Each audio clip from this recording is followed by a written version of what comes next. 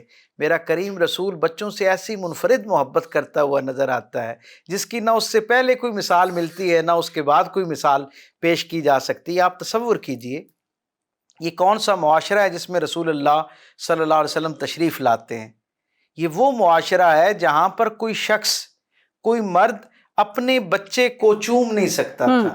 اگر کوئی مرد اپنے دوستوں میں بیٹھ کر اپنے بچے کو چومتا نا تو کئی مہینوں تک اسے تضحیک کا نشانہ بنایا جاتا، طنز اور مذاق کا نشانہ بنایا جاتا، اور کہا کیا جاتا، آپ تصور کیجئے ان کے دل کتنے کثیف ہو چکے تھے، کتنے سخت ہو چکے تھے کہ دوستوں کو تانا دیتے کہ یہ جو تم نے اپنے بچے کو محبت سے چوما ہے یہ کام تو ماؤں کا ہوا کرتا ہے، یہ کام تو بڑی بہنوں کا، یہ مرد کی شان کے خلاف ہے، یہ مرد کی جو اس کی جو ایک مردانگی ہے اور شجاعت ہے اس کے خلاف ہے۔ یعنی کیسا جاہلانہ معاشرہ تھا، ایسا کثیف معاشرہ جہاں ایک شخص اپنے دوستوں میں بیٹھ کر اپنے بیٹے کو نہیں چوم سکتا تھا نا، میرے کریم رسول نے اس معاشرے میں دشمن کے بیٹوں کو چوم کے دکھایا۔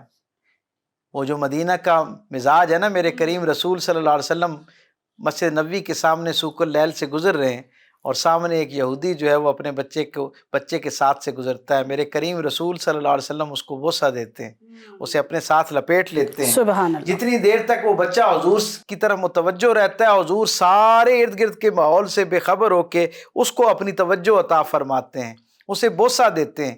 اور پھر جب وہ وہاں سے اپنے والد کے ساتھ چلا جاتا ہے تو ایک صحابی رسول کہتے ہیں، اے اللہ کے محبوب، کیا آپ کے علم میں ہے کہ اس کے ساتھ یہ جو شخص موجود تھا یہ اس کا باپ تھا، اور یہ وہ ہے جو اپنے قبیلے کے اندر آپ اور آپ کے لائے ہوئے پیغام کے حوالے سے سب سے زیادہ مخاصمت رکھتا ہے، سب سے زیادہ مخالفت کرنے والا ہے، اور آپ اس کے بچے کو چوم رہے ہیں۔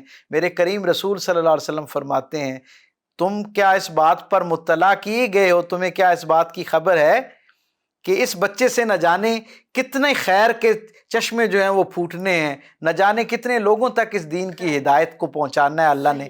میں تو اس کے چہرے، اس کی پیشانی میں موجود اس نور اور برکت کو دیکھتے ہوئے اس کو چوم رہا ہوں۔ اور آپ جانتے ہیں نا کہ میرے کریم رسول صلی اللہ علیہ وسلم اسی گلی کے اندر اپنے شہزادوں حضرات حسنین کریمین کو کیسی اعلیٰ، عرفہ اور منفرد محبتوں اور شفقتوں سے نوازتے ہیں۔ وہ عظیم الشان رسول جس کے لیے اللہ نے کائنات کی ساری عزتوں کو تخلیق کیا، ساری فضیلتوں کی تخلیق کا سبب رسالت امام صلی اللہ علیہ وسلم کی ذات ہے، اور میرے کریم رسول کا عالم یہ ہے، فتح مکہ ہو چکی ہے، یہ رسول رحمت کا لایا ہوا پیغام جو ہے وہ ایک سٹیٹ ریلیجن کے طور پر اسٹیبلش ہو چکا ہے، ایک ریاست مدینہ گویا عملی طور پر اس کا قیام بھی ہو چکا ہے، اور وہ پھلتی پھولتی بھی جا رہی ہے۔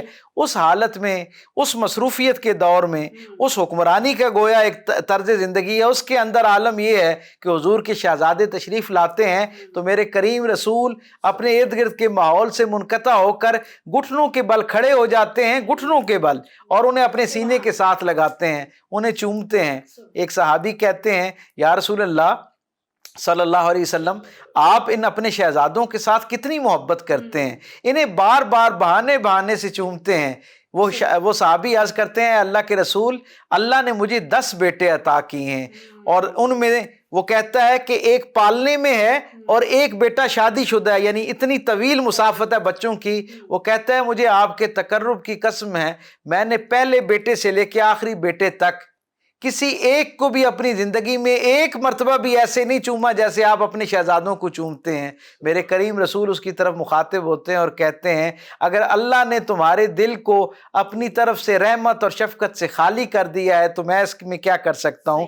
گویا حضور بچوں سے محبت جو ہے اسے ایمان کی علامت قرار دے رہے ہیں، بے شک۔ اور پھر حضور کا بچوں کے ساتھ جو محبت کا ایک منفرد معاملہ ہے، آپ جانتے ہیں، ہم سب نے پڑھ رکھا ہے اور سن رکھا ہے کہ حضور مسجد نبوی جیسی عظیم الشان مسجد میں، خانہ خدا کے اندر حالت نماز میں ہیں اور فرض نماز کی امامت فرما رہے ہیں، اور پیچھے بچے اگر ان کے رونے کی آواز آتی ہے، وہ یعنی بچے کی تکلیف کا احساس کسی انداز میں میرے کریم رسول تک پہنچتا ہے تو وہ اللہ کی فرض عبادت کو مختصر کر دیتے ہیں تاکہ وہ بچہ بھی جو ہے وہ آسانی پائے اور اس کی والدہ جو ہے وہ بھی آسانی پائے۔ اور پھر ایک اور منظرنامہ میں سمجھتا ہوں کہ اگر اس میں اپنے سامعین اور ناظرین کو شریک نہ کیا جائے تو شاید رسول رحمت کی زندگی کا یہ گوشہ جو ہے اس سے ایک بڑی محرومی رہے گی ہماری۔ ضرور۔ میرے کریم رسول صلی اللہ علیہ وسلم مدینہ آنے کے بعد جب بدر میں اللہ اپنے رسول کی نصرت فرماتا ہے اور عظیم الشان کامیابی عطا فرماتا ہے،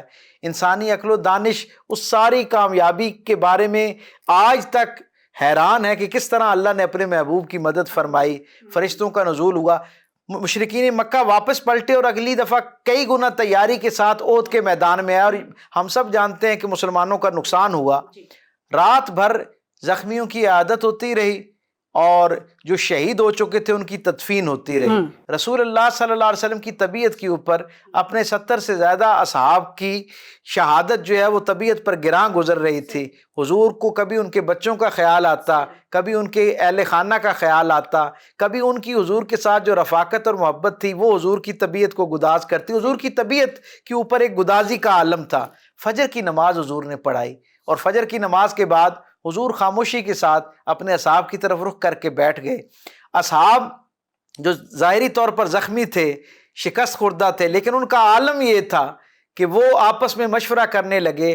ان کے لیے ان ساری تکالیف اور زخموں سے زیادہ بڑھ کر حضور کی طبیعت کی یہ گدازی تھی، حضور کی طبیعت کے اندر یہ جو سنجیدگی اور اداسی آئی ہوئی تھی وہ انہیں بے چین کر رہی تھی۔ انہوں نے آپس میں مشورہ کیا کہ حضور کی طبیعت کو کیسے بحال کیا جائے۔ صحیح۔ یہ دنیا بھر کے سارے تہذیب یافتہ اور تہذیب یافتہ ہونے کا دعویٰ کرنے والے لوگوں کے لیے پیغام ہے۔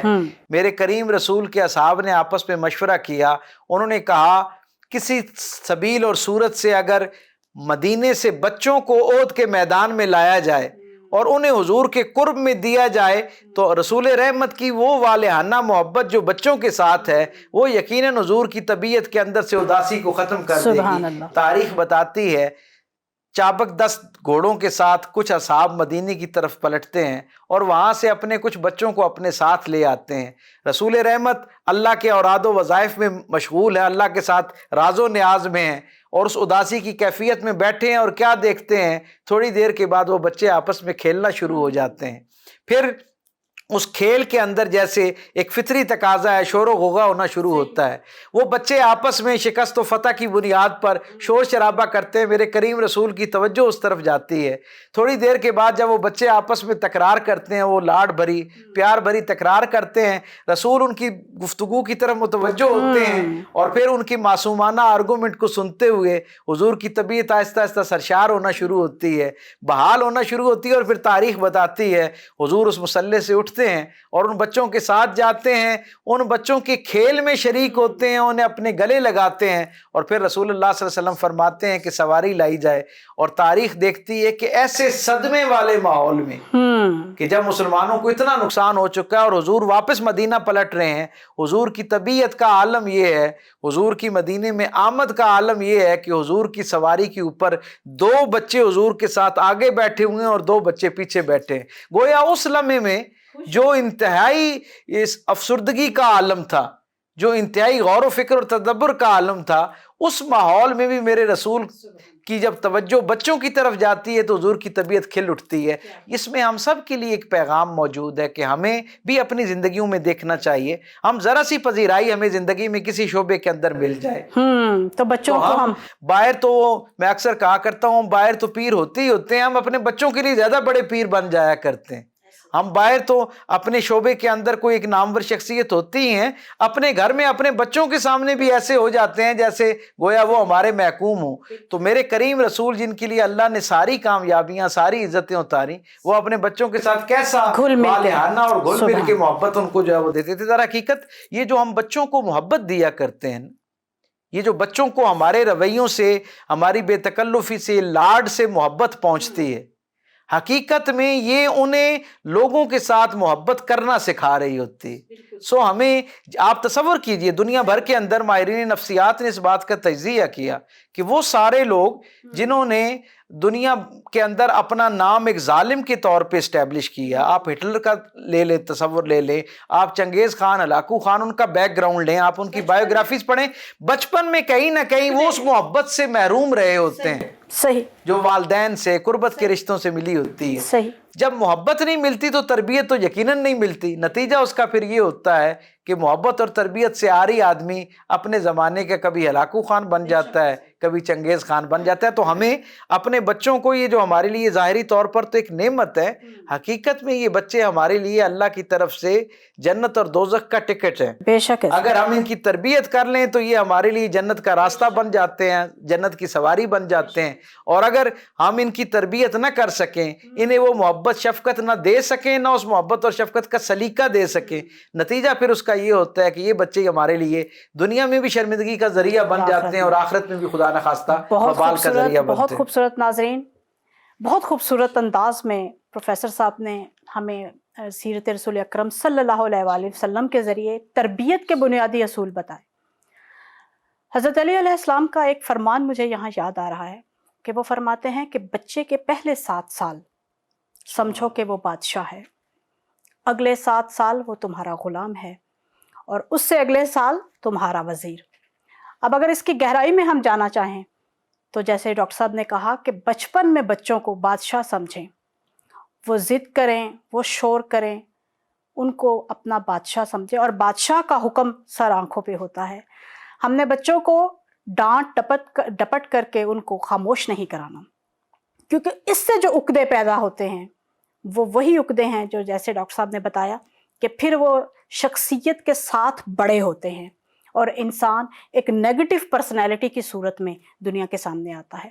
وہ ان کے ماں باپ کی تربیت کا اثر ہوتا ہے جو ان کی شخصیتوں سے جھلک رہا ہوتا ہے. انشاءاللہ مزید اس پہ گفتگو کریں گے. تاج صاحب یہ بتائیے کہ آپ نے کب سے نعت خوانی شروع کی؟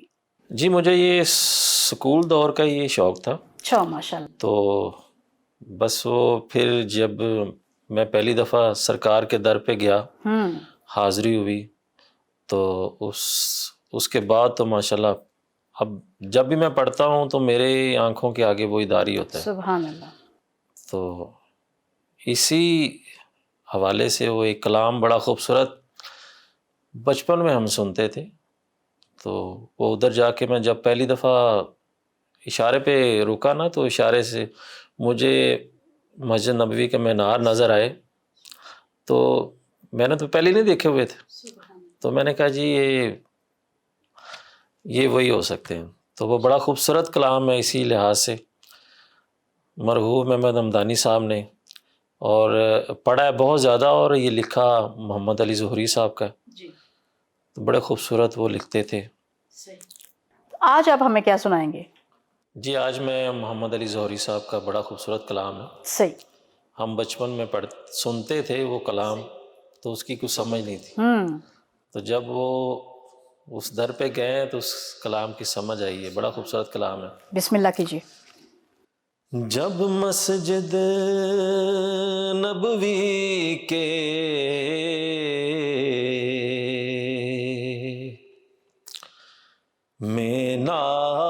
مینار نظر آئے،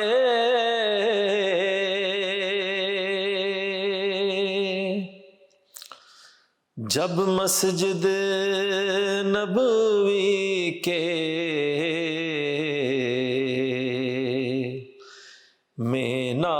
مینار نظر آئے،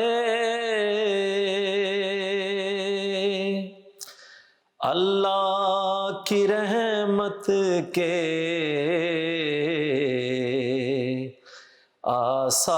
آثار نظر آئے،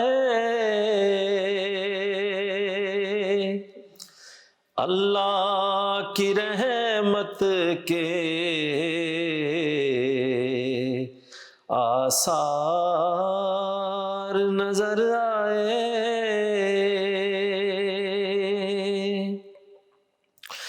منظر ہو بیاں کیسے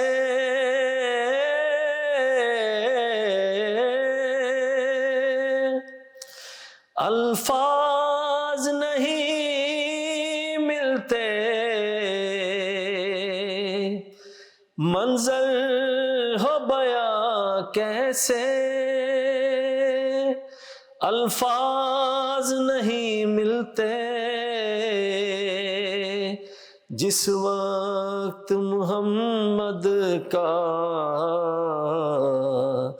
دربار نظر آئے، جس وقت محمد کا دربار نظر آئے،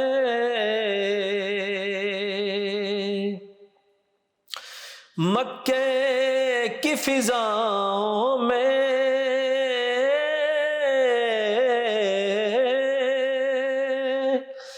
طیبہ کی ہواؤں میں، مکے کی فضاؤں میں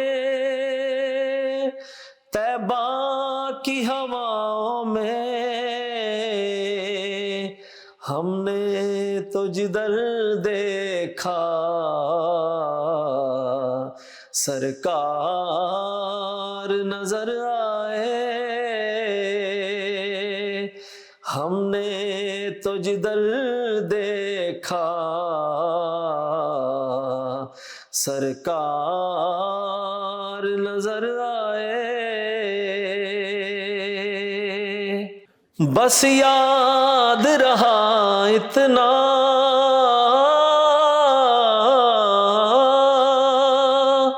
سینے سے لگی جالی، بس یاد رہا اتنا سینے سے لگی جالی، پھر یاد نہیں کیا کیا انوار نظر آئے، پھر یاد نہیں کیا کیا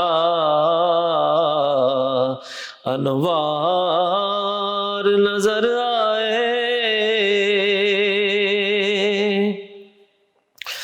چھوڑا یا ظہوری میں دل و جان مدینے میں، چھوڑا یا ظہوری میں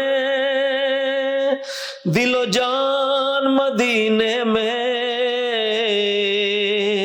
اب جینا یہاں مجھ کو دشوار نظر آئے، اب جینا یہاں مجھ کو دشوار نظر آئے، جب مسجد نبوی کے مینار نظر آئے۔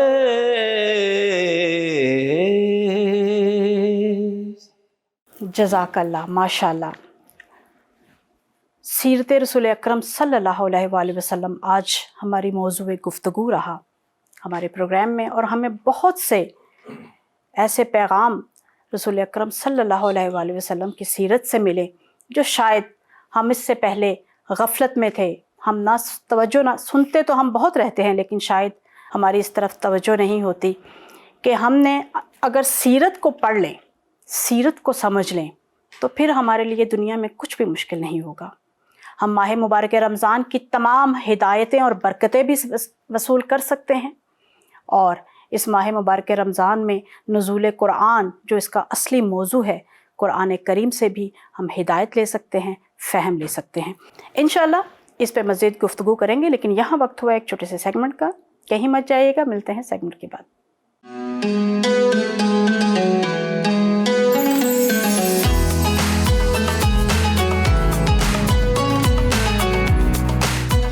السلام علیکم ناظرین، میں ہوں آپ کی ہوسٹ ڈاکٹر سیدہ زینت بطول۔ کیسے ہیں آپ سب؟ امید کرتی ہوں کہ اللہ کے فضل و کرم سے آپ سب خیریت سے ہوں گے۔ آپ سب کو رمضان کریم کا روزہ مبارک ہو، اللہ پاک ہم سب کے روزے کو قبول فرمائے۔ ناظرین، آج ہم اپنے پروگرام میں ایک بہت اہم موضوع یعنی ڈی ہائیڈریشن کے بارے میں بات کرنے جا رہے ہیں۔ ہم اکثر دن میں پانی پینا بھول جاتے ہیں، جس کی وجہ سے ہم ڈی ہائیڈریشن یعنی پانی کی کمی کا شکار ہو جاتے ہیں۔ خصوصاً رمضان المبارک کے مقدس مہینے میں صحت مند رہنے کے لیے فلوئڈس کی سطح کو برقرار رکھنا ایک اہم کردار ادا کرتا ہے۔ پانی انسانی جسم کے سب سے اہم اجزاء میں سے ہے، جو ہیومن باڈی کا 60 سے 70% ویٹ ہوتا ہے۔ پانی جسم کے بہت سے نظاموں اور اعضاء کی کارکردگی میں اہم کردار ادا کرتا ہے اور ہمارے خلیات تک یعنی ہمارے سیلز تک آکسیجن اور اہم غذائی اجزاء کو پہنچاتا ہے۔ دیگر چیزوں کے علاوہ یہ جسم کے درجہ حرارت کو بھی منظم رکھنے میں مدد کرتا ہے، جو کہ گرم آب و ہوا میں رہنے والوں کے لیے نہایت اہم ہے۔ پانی جسم کے اندر الیکٹرولائٹس کا توازن برقرار رکھتا ہے اور یہ بہت سے غذائی اجزاء کو جذب کرنے کے لیے ضروری ہے، کیونکہ پانی جسم کے اندر بہت سے کیمیائی رد عمل کے لیے بھی موزوں ماحول فراہم کرتا ہے۔ امریکہ میں قائم انسٹیٹیوٹ آف میڈیسن کی نیو ریکمنڈیشنز کے مطابق اگر دیکھیں تو مردوں کو روزانہ 3.7 جبکہ عورتوں کو 2.7 لیٹر پانی پینا چاہیے۔ رمضان المبارک کے مقدس مہینے میں روزے کی طویل مدت اور زیادہ درجہ حرارت کی وجہ سے کافی مقدار میں لیکوڈز خاص طور پر پانی پینا ضروری ہے۔ پانی جوس اور سوپ کے ساتھ ساتھ سبزیوں اور پھلوں سے بھی حاصل کیا جا سکتا ہے۔ ناظرین، بات کرتے ہیں ڈی ہائیڈریشن کی ٹائپس کے بارے میں۔ ہمارا جسم معدے، پھیپھڑوں، گردوں اور جلد کے ذریعے پانی کھو دیتا ہے۔ بیماری اور جسمانی مشقت فلوئڈز کی کمی کو بڑھاتی ہیں۔ میڈیکل میں پانی کی کمی کی 3 مختلف اقسام ہیں۔ آئسوٹونک ڈی ہائیڈریشن اس وقت ہوتی ہے جب جسم برابر مقدار میں پانی اور الیکٹرولائٹس کو کھو رہا ہوتا ہے۔ یہ پانی اور سوڈیم کی ناکافی فراہمی یا الٹی اور ڈائریا کی وجہ سے بھی ہو سکتا ہے۔ ہائپرٹونک ڈی ہائیڈریشن کا مطلب ہے کہ الیکٹرولائٹس کے برابر نقصان کے بغیر پانی جو ہے وہ آپ کی باڈی سے باہر جا رہا ہے، یعنی پانی پیے بغیر جسم جو ہے وہ کافی حد تک آپ کے الیکٹرولائٹس جو ہیں وہ باڈی میں رہتے ہیں، جبکہ آپ کا واٹر جو ہے وہ باڈی سے باہر تیز بخارات کی صورت میں اڑ جاتا ہے۔ اس کے برعکس اگر ہم ہائپوٹونک ڈی ہائیڈریشن دیکھیں تو یہ اس وقت ہوتی ہے جب آپ کی باڈی زیادہ سے زیادہ الیکٹرولائٹس کھو رہی ہوتی ہے اور آپ کے اندر جیسے ضرورت سے زیادہ پسینہ جو ہے وہ پروڈیوس ہوتا ہے، جس کی وجہ سے نمک جو ہے وہ باڈی سے باہر نکل جاتا ہے اور باڈی میں ہائپوٹونک ڈی ہائیڈریشن ہو جاتی ہے۔ ایسے میں منرل واٹر یا آئسوٹونک واٹر جو پینا ہے وہ زیادہ مفید رہتا ہے۔ کوشش کریں کہ ایسے میں آپ منرل واٹر کا استعمال کریں۔ روزہ رکھنے سے پانی کی کمی کا خطرہ بڑھ جاتا ہے۔ اگر رمضان کا مقدس مہینہ گرمی کے زیادہ درجہ حرارت میں ہوتا ہے تو یہ تھکاوٹ اور متلی کا بھی باعث بن سکتا ہے۔ بچے، بوڑھے، ڈائبیٹکس، کڈنی پیشنٹس یا وہ پیشنٹس جو کرٹیکلی ال ہوتے ہیں، نیز وہ افراد جو سورج کے نیچے جسمانی سرگرمیاں کرتے رہتے ہیں، انہیں پانی کی کمی کا زیادہ خطرہ ہوتا ہے۔ پانی کی کمی کے خطرے کے دیگر عوامل جس میں diarrhoea, vomiting, high grade fever یا پھر یورین کا فلو جو ہے وہ کم ہونا، اس کے ساتھ دیگر بیماریاں جو ہیں وہ شامل ہیں۔ شدید پانی کی کمی یا ڈی ہائیڈریشن کی علامات کے ساتھ شروع ہوتی ہیں، جیسے کہ آپ ڈرائنس، ماؤتھ جو ہے وہ بہت زیادہ ڈرائی ہوگا، اسکن جو ہے وہ ڈرائی ہو جائے گی، جھریوں والی جلد ہو جائے گی، آپ کو سستی کا محسوس ہونا، ارتکاز یا کنسنٹریشن کی کمی ہونا، عام تھکاوٹ یا فٹیگ ہو جانا، بہت زیادہ سونا، سلیپینس، لیزینس، ڈسٹربنس، واش روم جاتے ہوئے آپ کو پیشاب کرنے میں دشواری ہو سکتی ہے، آپ کو ڈیفیکلٹ یورینیشن ہو سکتی ہے، کانسٹیپیشن ہو سکتی ہے۔ اس کے علاوہ کارڈک ایریتھمیا جیسی مہلک بیماریوں میں آپ مبتلا ہو سکتے ہیں، جس سے اس وجہ سے کہ آپ پیاسے نہیں ہیں، اس کا مطلب یہ نہیں کہ آپ کو پانی کی کمی نہیں ہے۔ اس کی جو الارمنگ کنڈیشن ہے، وہ جو آپ کو الارم کرتی ہے، جو وارننگ دیتی ہے، وہ یہ کہ آپ کو جو یورین ہے وہ لیس فریکوینسی میں پروڈیوس ہو رہا ہے یا پھر بہت زیادہ یلو کلرڈ یورین آ رہا ہے۔ اماؤنٹ آف یورین بہت امپورٹنٹ ہے، آپ کو یہ دیکھنا ہے کہ آپ کو پر ڈے کتنا یورین آتا ہے، اور بے ہوشی ہو جانا یا چکر آنا یا دھیان نہ رہنا، یہ سب چیزیں اس کی علامت بنتی ہیں کہ آپ میں ڈی ہائیڈریشن ہو رہی ہے۔ براؤن یورین اس بات کی علامت ہے کہ آپ شدید پانی کی کمی کا شکار ہیں اور آپ کو طبی مدد لینی چاہیے۔ جن افراد کو ان علامات میں سے کسی کا سامنا ہو یا پانی کی کمی کا شبہ ہو، انہیں فوری طور پر اپنے معالج یعنی اپنے ڈاکٹر سے رجوع کرنے کی تاکید کی جاتی ہے۔ ہم سب دن بھر سانس لینے، پسینہ آنے اور باتھ روم جانے کے ذریعے پانی کی کمی کو محسوس کرتے ہیں، اور ان فلوئڈس کو ریپلیس نہ کرنا پانی کی کمی کا باعث بن سکتا ہے، جو رمضان میں ایک چیلنج بن جاتا ہے۔ تاہم ایسے اقدامات جو آپ جس سے آپ اپنے نقصان کو کم کر سکتے ہیں، وہ ہم اس کے بارے میں بتائیں گے کہ آپ کس طرح سے رمضان کے مہینے میں پانی کی کمی سے بچ سکتے ہیں۔ ناظرین آپ کو چاہیے کہ افطار اور سحری کے درمیان 8 سے 12 کپ پانی کا استعمال کریں. ٹھنڈے پانی کے بجائے کوشش کریں کہ نیم گرم پانی پئیں کیونکہ یہ جسم میں تیزی سے جذب ہو جاتا ہے. مزید یہ کہ آپ تربوز، ٹماٹر، کھیرا، انگور وغیرہ جیسے پھل اور سبزیاں جو پانی کی زیادہ مقدار اپنے اندر لیے ہوتی ہیں ان کا استعمال کر سکتے ہیں. یہ آپ کی پیاس کو کم کرنے میں مدد کر سکتی ہیں. خاص طور پر ناشتے میں ٹھنڈے پانی کی بجائے نیم گرم پانی پینا کو بھی ترجیح دی جاتی ہے کیونکہ اس سے ہاضمے میں مدد ملتی ہے. زیادہ پانی پینے کی ترغیب دینے کے لیے آپ لیمن کو ٹکڑے کر کے پانی میں ڈال سکتے ہیں یا اس میں پودینہ ڈال کر پانی کو میٹھا اور ذائقے دار بنا کر بھی پی سکتے ہیں جس سے آپ کے پانی پینے کی خواہش جو ہے اس میں اضافہ کیا جا سکتا ہے. آپ کوشش کریں کہ اسپائسز اور جو نمک ہے یا مسالے ہیں ان کا استعمال جو ہے وہ کم سے کم کریں کیونکہ افطار میں زیادہ مسالے والی غذاؤں سے پرہیز کرنا بہتر ہے. اس سے آپ کے جسم میں پانی کی جو کمی ہے وہ کم ہو سکتی ہے. مزید برآں سلاد اور سلاد کے پتے اور ڈفرینٹ قسم کے سیلڈز جو ہیں وہ آپ اپنے کھانے میں استعمال کر سکتے ہیں. کھانا پکاتے وقت بھی نمک کا استعمال کم کرنا ریکمینڈ کیا جاتا ہے اس لیے کیونکہ زیادہ مقدار میں نمک کا استعمال پانی کی پیاس کو بڑھا سکتا ہے.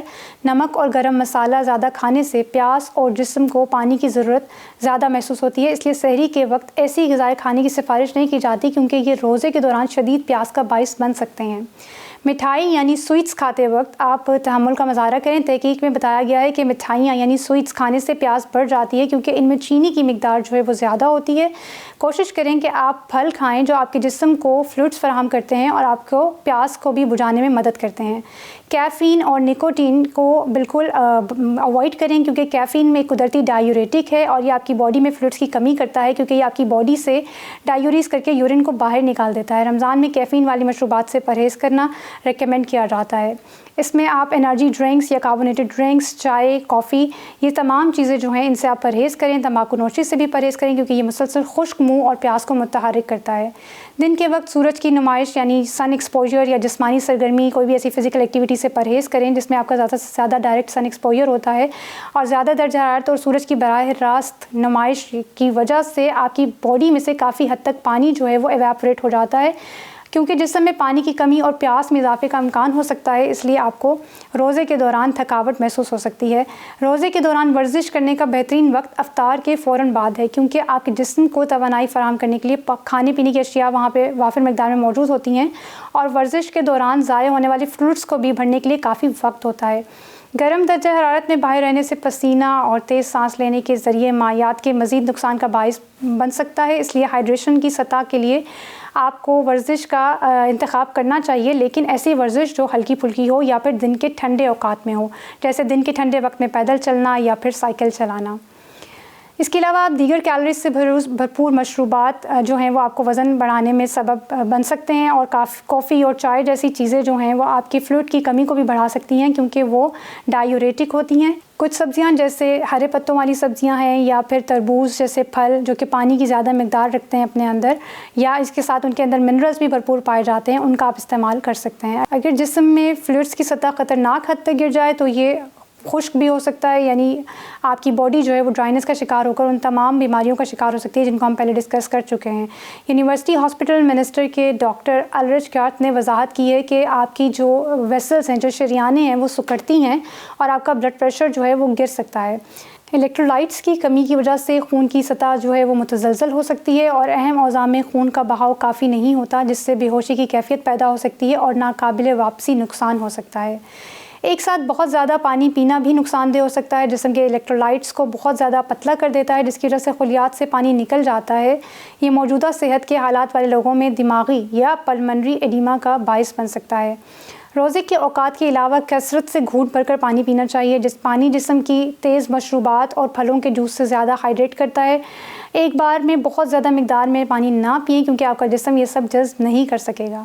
وہ بچے جو اس رمضان پہلی مرتبہ روزہ رکھ رہے ہیں ان کے ماں باپ کو چاہیے کہ اس بات کو یقینی بنائیں کہ وہ افطار کے بعد اور جب تک وہ سو نہیں جاتے زیادہ سے زیادہ فلوئڈز انہیں آفر کریں. خاص طور پر پانی پلائیں. اوسطاً 9 سے 13 سال کی عمر کے بچوں کو دن میں مناسب طریقے سے ہائیڈریٹ رہنے کے لیے تقریباً 2 لیٹر پانی کی ضرورت ہوتی ہے جبکہ بڑے بچوں کو خاص طور پر لڑکوں کو تقریباً 2.5 لیٹر پانی کی ضرورت ہوتی ہے. بچوں کو دن بھر اپنا چہرہ اور گردن دھونے کی ترغیب دینے کے ساتھ ساتھ